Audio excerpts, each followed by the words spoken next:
Bom, quero saudar aqui a todos com a paz do Senhor Jesus. Nós estamos aqui estudando um pouco o Evangelho segundo João, mas eu vou fazer um recorte aqui no dia de hoje para lermos aqui a primeira carta de João no seu capítulo 1. Nós anteriormente apresentamos o início do Evangelho de João mostrando Jesus como verbo que se fez carne, que habitou entre nós, né? O verbo que era Deus, que estava com Deus e que era Deus. E João ele apresenta Jesus como Deus, né? A figura de Jesus que é apresentada neste Evangelho de João é mostrando Jesus como Deus, né? Nós vemos isso também lá no livro de Ezequiel, que mostra uma das características de Jesus, daquele que viria como Messias, seria como uma águia voando. Então, nós vemos essa característica nesse evangelho. E João também é considerado o apóstolo do amor. Ele fala muito do amor, né? Então, nós vimos um pouquinho ali na introdução, falamos um pouco de João Batista, da missão dele, do chamado dele, né? E nós, para continuarmos no Evangelho de João, é importante voltarmos aqui à carta de João. Então, vou ler aqui alguns versículos. O versículo 1 fala assim: O que era desde o princípio, o que vimos com os nossos olhos, o que temos contemplado e as nossas mãos tocaram da palavra da vida. Então, aqui, João novamente ele retorna e apresenta o Senhor Jesus como verbo, como a palavra. É a palavra da vida. Então, aquilo que foi a experiência dele, aquilo que ele viu com seus olhos, aquilo que ele pôde contemplar e aquilo que as mãos dele tocaram.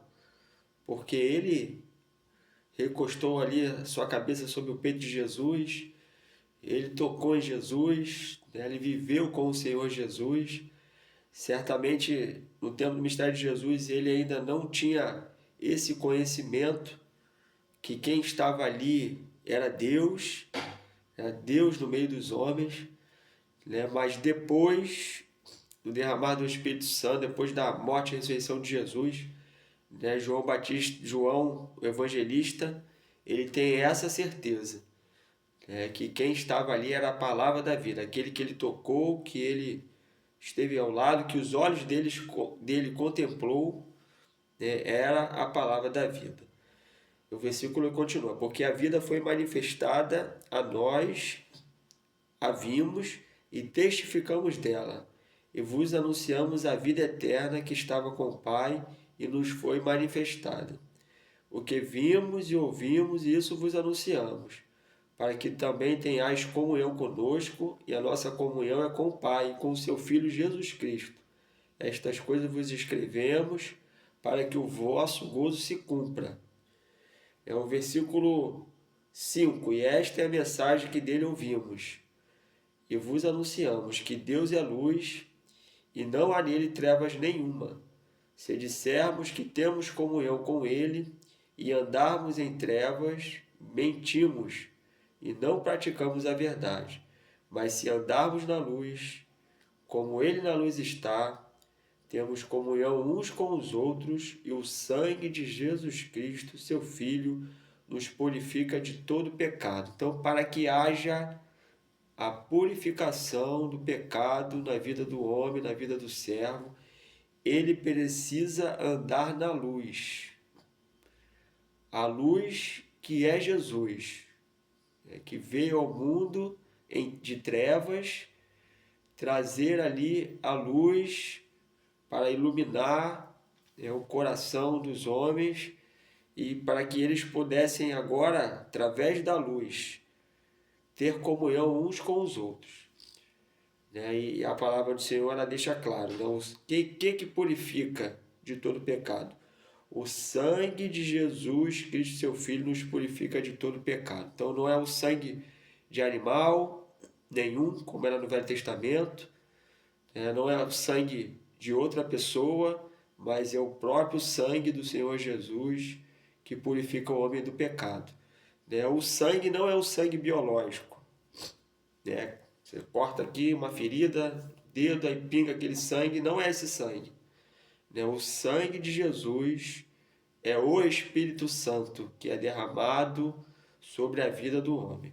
Então, essa ação do Espírito Santo dentro de você, dentro da minha vida, é como podemos aqui fazer uma pequena ilustração. O corpo humano, ele tem um sangue que circula e que leva os nutrientes a todos os órgãos, né? Se não houver essa circulação do sangue no corpo, o corpo para, né? A morte ali, não há mais vida. Mas o que caracteriza a vida no corpo humano é o circular do sangue, né? O sangue circula, leva os nutrientes, carrega aquilo que não presta para o corpo, para fora, né? Para os órgãos que vão expeli-lo, né? Aquilo que não presta para o corpo, né? Então a corrente sanguínea, o sangue que circula, né? É o agente que mantém o corpo vivo. E da mesma forma, o Espírito Santo é aquele que age no corpo, na igreja, nas nossas vidas, e ele traz aquilo que é o nosso alimento, e ele retira as impurezas que há na nossa vida, que há dentro do corpo da igreja, expele e é lançado fora.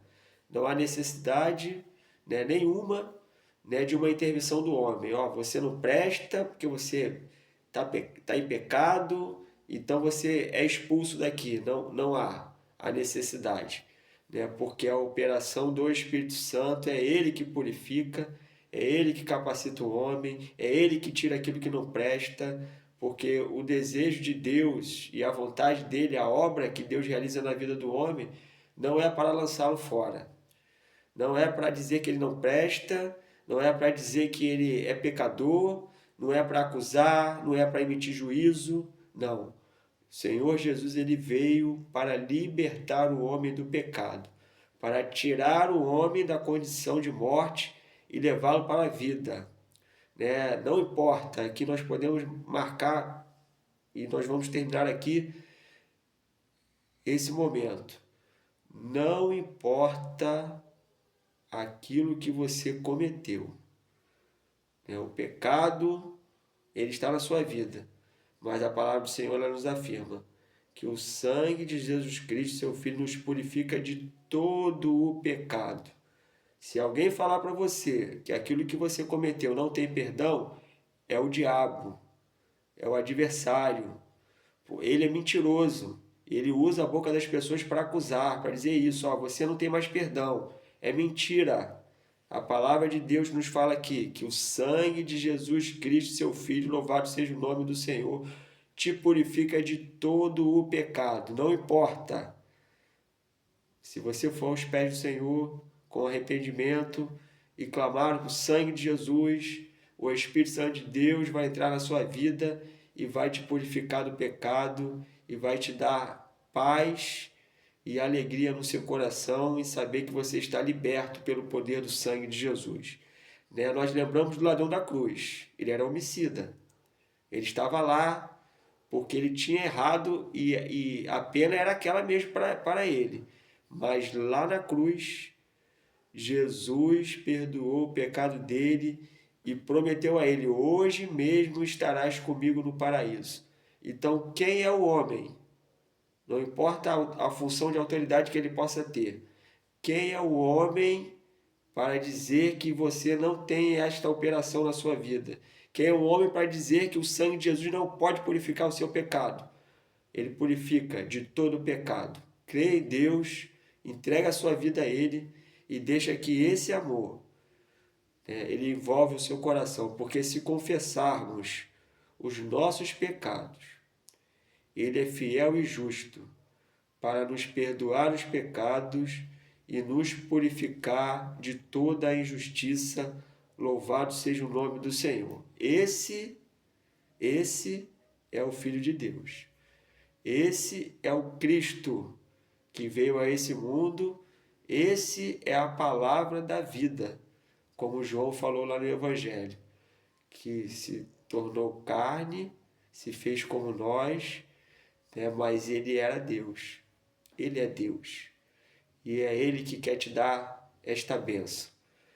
Não importe o que falam contra você, não importe quem se levantou, e disse que você não tem jeito, não, você tem jeito sim, porque a palavra do Senhor ela é clara. É o sangue de Jesus Cristo, seu Filho, te purifica de todo pecado.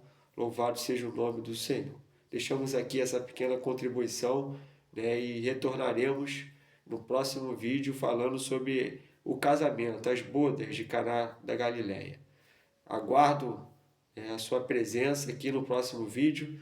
Fique com Deus e que esta palavra possa fazer vida ao seu coração e possa transformar a sua vida.